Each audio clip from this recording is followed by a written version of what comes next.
Pal matapos silang maaresto sa aktong nagpuputol na mga puno na bakaw sa karagatang nasasakupan ng Sitio Panagnaan, Barangay Taratak sa Bayan ng Batara sa Palawan. Bangod sa Mighty C, way na ko gina-allergy, way na ko gina-masakit. Salamat, Mighty C.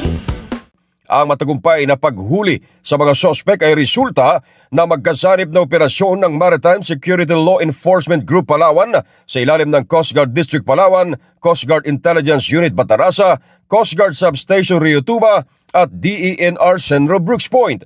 Ikinasa ang naturang operasyon matapos makatanggap ng ulat ang mga otoridad hinggil sa talabak na iligal na pagtotroso at pag-iimbak ng bakaw sa naturang lugar. Nasamsam mula sa mga salarin ang mga kagamitan at troso na may kabuuang halaga na 124,000 pesos.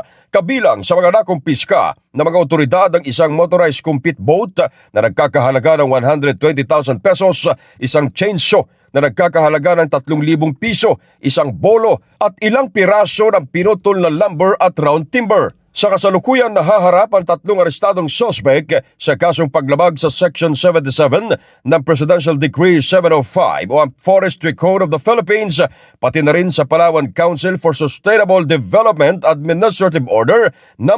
11 Series of 2006. Para sa Mighty C Network News, ito si K5 Ray Almudal para sa impilang kampyon sa balita, serbisyo publiko at kasiyahan sa Palawan, K5 News FM. Bangod sa Mighty C, way na ko gina-allergy, way na ko gina-masakit. Salamat, Mighty C.